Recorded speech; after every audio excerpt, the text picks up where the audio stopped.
नमस्कार, जय श्री राम। मैं मनोज भारद्वाज, योगा एंड एक्यूप्रेशर। इस वीडियो में आप सभी का स्वागत करता हूं। दोस्तों, आज का विषय है पाचन तंत्र पर यौगिक प्रभाव। यह क्वेश्चन बहुत बार रिपीट हुआ है। हमारा जो फोर्थ सेमेस्टर का 605 उसमें बार बार इस क्वेश्चन को 19 नंबर में दिया गया है और बहुत ही इंपॉर्टेंट क्वेश्चन है और बहुत ही आसान भी है। देखो, पाचन तंत्र पर यौगिक प्रभाव को जानने से पहले हमें यह पता होना चाहिए कि पाचन तंत्र क्या है। तो वे सभी भौतिक एवं रासायनिक क्रियाएं जिनके फलस्वरूप आहार शरीर द्वारा ग्रहण करने योग्य बनता है, पाचन कहलाती है। और जो अंग इन क्रियाओं में भाग लेते हैं वे पाचन अंग, तथा जिस संस्थान के अंतर्गत ये क्रियाएं की जाती है उसे पाचन संस्थान कहा जाए।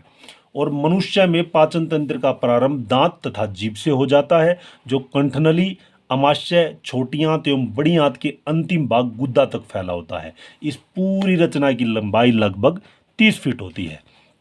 देखो, सिंपल सा है। जैसे हम कच्चे आटे को नहीं खा सकते, कच्ची सब्जियों को नहीं खा सकते, उसे अपने अनुसार तड़का तुड़का लगा के, रोटियों को पका के अपने अनुसार डाल लेते, वैसे ही शरीर भी हमारे दिए हुए भोजन को एज इट इज़ ग्रहण नहीं कर सकता। उसके लिए उसे भोजन को पकाना पड़ता है। वो कैसे पकाता है? पहले दांत द्वारा उसको पीसता है, फिर उसमें राल मिलाकर आहार नली से पेट में पहुंचा देता है। पेट में जाने के बाद वहाँ पित्ताशय से पित्तरस आकर मिलता है। पित्तरस मिलने के बाद वहाँ पे पेट में थोड़ा पाचन होने के बाद बड़ी छोटी आंत में चला जाता है। छोटी आंत में से फिर वो वहाँ पे पाचन होता है। फिर बड़ी आंत में जल का अवशोषण हो जाता है और वहाँ से जो मलाशय में चला जाता है और उसके बाद हम शौच द्वारा उसे बाहर निकाल देते, उत्सर्जन हो जाता है। तो ये सिंपल सा पाचन तंत्र, इसके बारे में हमें पता होना चाहिए। पाचन तंत्र के बाद अब आते हैं पाचन तंत्र पर यौगिक प्रभाव। देखो, सबसे पहले तो ये है कि योग का जो प्रारंभ है वो शुद्ध सात्विक आहार से होता है। आहार भी क्या है? योग का एक पार्ट है। तो अब आहार का जो है पाचन तंत्र पर क्या प्रभाव है? सारा ही प्रभाव है, क्योंकि अगर आहार ठीक होगा तो पाचन तंत्र भी ठीक होगा। योग योग का प्रारंभ शुद्ध सात्विक आहार से होता है। इस संदर्भ में योगीराज श्री कृष्ण कहते हैं, युक्ताहार विहारस्य युक्त चेष्टस्य कर्मसु युक्ता स्वपन बोधस्य योगो भवति दुखा। अर्थात जिस व्यक्ति के आहार विहार ठीक है, जिसके कार्यों की निश्चित दिनचर्या है, जिसका सोना और जागना निश्चित है, ऐसे योगी व्यक्ति को किसी भी प्रकार का दुख नहीं होता। यानी आहार को गीता में भी इम्पोर्टेंस दी गई है। फिर मिताहार के बारे में बताते हैं। महर्षि गैरंड ने बताया मिताहार के बारे में कि अमाशय के 4 भाग किए जाएं तो 2 भाग कौन से भर दो, 1 भाग जल के लिए तथा 1 भाग वायु संचालन के लिए खाली छोड़ दो। यानी कि आधा पेट ही भोजन करना मिताहार है।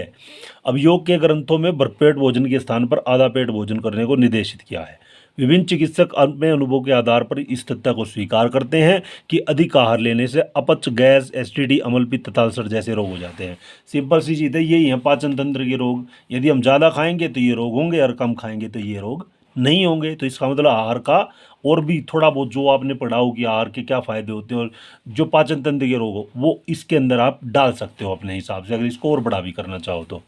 अब आता है पाचन तंत्र पर षटकर्मों का प्रभाव। तो महर्षि जो गेरंड है हठ योग में है, महर्षि गेरंड ने तो पहले ही कहा है कि शोधनम दृढ़ता से। सबसे पहले उन्होंने बता दिया कि शरीर का शोधन करो। वो किससे होता है? षटकर्मों से होता है। अब हठयोगी ग्रंथों में धोती, बस्ती, नेति, नोली, त्राटक तथा कपालभाति नामक 6 शोधन क्रियाएं हैं जो योग के हर विद्यार्थी को पता है। शुरू से ही हम उसको पढ़ते आ रहे हैं, रटते आ रहे हैं। फिर आती है धोती। अब धोती के बारे में पाचन, लेकिन अब इसके अंदर पाचन तंत्र को डाल रहे हैं, मतलब इन दोनों का कॉम्बिनेशन कर रहे हैं, आपस में मिलान कर रहे हैं। तो धोती का पाचन तंत्र से क्या संबंध है?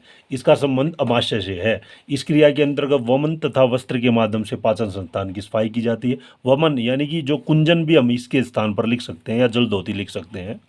वस्त्र धोती के अभ्यास से पाचन नली की तथा वमन के अभ्यास से अमाशय की सफाई होती है। जो हमारी पाचन नली है इसको सफाई करने का और दूसरा कोई तरीका नहीं। वमन तो आप कर दोगे, लेकिन जो असली सफाई है वो वस्त्र धोती से ही होती है।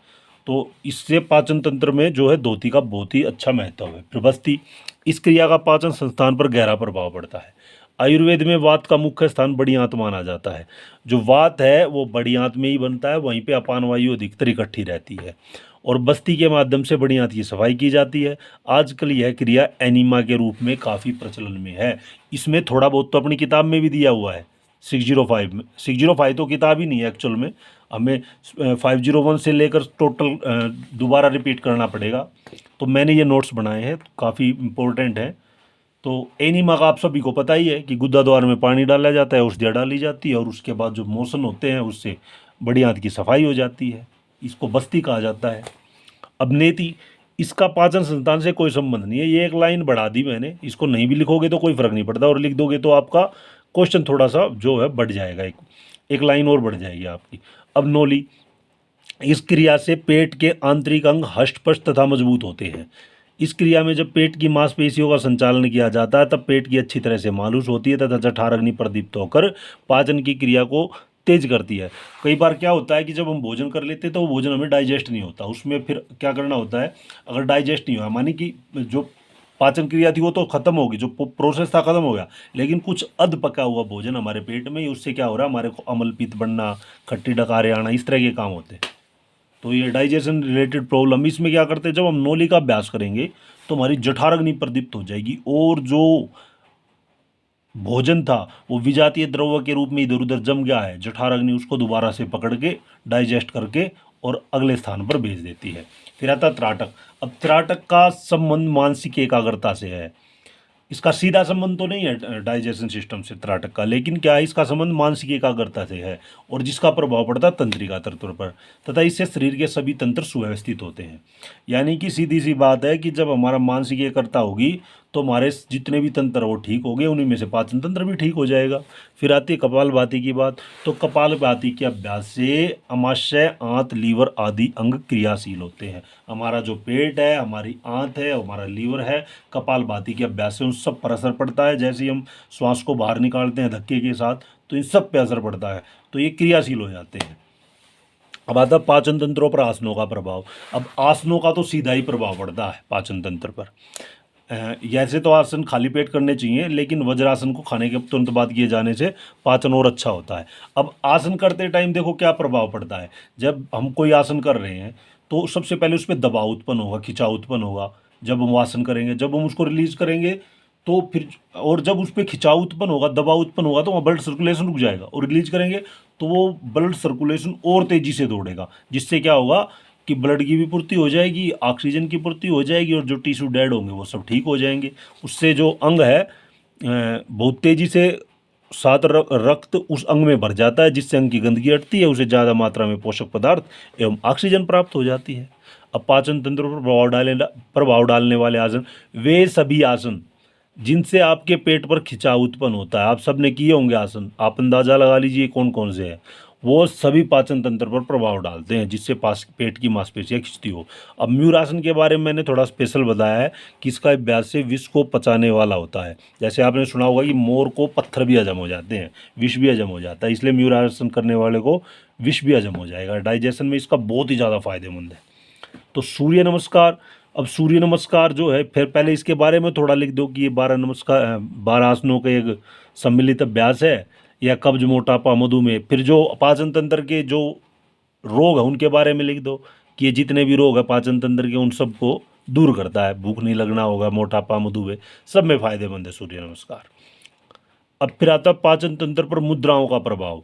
वैसे तो देखो मुद्राओं का जो मूल प्रभाव है वो तो स्थिरता है, महर्षि घेरन ने भी कहा मुद्रा स्थिरता, चाहे जो मुद्रा है वो स्थिरता प्रदान करती है, लेकिन इसका अप्रत्यक्ष रूप से सभी तंत्रों पर प्रभाव पड़ता है। मुद्राओं में जो ताड़ंगी मुद्रा है, मांडी की मुद्रा है, अश्वनी मुद्रा है, भुजंगनी मुद्रा है, ये पाचन तंत्र को विशेष रूप से ये मुद्राएं सीधे रूप पे प्रभावित भी करती हैं। अब जैसे अश्वनी मुद्रा है, गुद्दा का संचालन करते हैं, उससे आंत मजबूत हो जाती है, तो आंत भी पाचन तंत्र का एक हिस्सा है, बड़ी आंत। तो मुद्राओं का भी बहुत अच्छा फायदा है पाचन तंत्र पर। इसको थोड़ा बहुत और आप बढ़ा सकते हो मुद्राओं के बारे में लिख के, अश्वनी मुद्रा का जिक्र करके। फिर आता है बंदों का पाचन तंत्र पर प्रभाव। तो बंदों का तो बहुत अच्छा प्रभाव पड़ता है। जैसे हम मूल बंद लगाते हैं तो बढ़िया क्रियाशील होती हैं, उड़ियान बंद लगाते हैं तो पेट को पूरा अंदर चिपका लेते हैं, उससे क्या होता है, पेट की मांसपेशियां मजबूत तथा निचीली हो जाती हैं, और जो पाचक रस है वो स्रावित हो जाते हैं। जब महाबंद लगाते हैं तो दोनों काम एक साथ हो रहे हैं, इधर से तो उड़ियान बंद लग गया और उधर से मूलबंद भी लग गया, और साथ में जालंधर बंद लग गया, यानी कि हमारी जो आहार नलिका है और पेट की मांसपेशियां और बढ़िया तीनों को एक साथ मजबूती मिल जाती है महाबंद से। अब पाचन तंत्र पर प्राणायाम का प्रभाव। प्राणायाम तो देखो एक ऐसी क्रिया है जो कोई भी तंत्र का जिक्र आ जाए प्राणायाम को चेप दो, क्योंकि प्राणायाम तो हर तंत्र के ऊपर बहुत अच्छा असर डालता है। अब प्राणायाम से तात्पर्य प्राण तत्वों का विस्तार करने से है। प्राणायाम का अभ्यास करने से शुद्ध वायु अधिक मात्रा में शरीर को प्राप्त होती है। प्राणायाम के अभ्यास से शरीर की मेटाबॉलिक रेट संतुलित होती है। अब नाड़ी शोधन से क्या होता है, नाड़ियाँ मजबूत हो जाती हैं, और नाड़ियाँ मजबूत होगी तो कब्ज आदि पाचन तंत्र के रोग नहीं होंगे। तो प्राणायाम है, प्राणायाम से ऑक्सीजन की मात्रा ज़्यादा जाएगी शरीर में, और जब ऑक्सीजन ज़्यादा जाएगा तो हमारा रक्त परिसंचरण तंत्र अच्छे से काम करेगा। दोनों अच्छे से काम, रक्त परिसंचरण काम कर रहा है तो अंगों तक ठीक से जाके उनको अंगों को मजबूत रखेगा, उसमें पाचन तंत्र के जो अंग है वो भी मजबूत रहेंगे। अब पाचन तंत्र पर प्रत्याहार का प्रभाव। अब प्रत्याहार क्या है, देखो महर्षि पतंजलि ने स्पष्ट कहा है कि प्रत्याहार के बारे में उन्होंने बताया, सविष्या संप्रयोगे चित्त स्वरूपानुकार है इवेंद्रियाणाम प्रत्याहार है। चित्त अपने स्वरूप को पहचान के इंद्रियों को कंट्रोल कर लेता है, और जब इंद्रियां कंट्रोल होगी तो पाचन तंत्र अपने आप ही कंट्रोल हो जाएगा। मान लीजिए जीभ पे कंट्रोल हो गया, अब जीभ पे कंट्रोल हो गया तो आदमी वे उल्टी सीधी चीज़ें नहीं खाएगा, ये फास्ट फूड वगैरह स्वाद की चीज़ें छोड़ देगा और सात्विक भोजन नहीं करेगा। अगर जीभ पे कंट्रोल, जीभ भी तो एक इंद्री है, स्वाद इंद्री, जब इस पे कंट्रोल है तो समझ लिए पूरा डाइजेशन सिस्टम एकदम परफेक्ट है। फिर पाचन तंत्र पर ध्यान का प्रभाव। अब ध्यान से क्या होता है, मानसिक एकाग्रता मिलती है। मानसिक एकाग्रता होगी तो क्या होगी, हमारी पिट्यूटरी ग्लैंड अच्छे से अपने हार्मोन्स रिलीज करेगी, और सभी जितनी भी ग्लैंड है उनको भी सही से काम करने का आदेश देगी। और जब सारी ग्लैंड अच्छे से काम करेगी तो हमारा जो पाचन तंत्र है वो भी अच्छे से काम करेगा। तो ये बहुत ही इंपॉर्टेंट टॉपिक था, मैंने बड़े शॉर्ट में निपटाया है। 5 पेज मैंने इसके लिखे हैं। पीडीएफ आपको मैंने ग्रुप में शेयर कर ही दिया है, योगा फ्रेंड्स का जो हमारा ग्रुप है उसमें मैंने शेयर कर दिया है। और ये बहुत इंपॉर्टेंट है दोस्तों, यदि आपके पास पढ़ने का टाइम नहीं है तो इस वीडियो को बार बार सुनते रहें। सुनने से भी आप कम से कम काफ़ी कुछ आपके दिमाग में रहेगा और आप आराम से एग्ज़ाम में लिख दोगे। धन्यवाद। जय श्री राम। जय हिंद। जय भारत।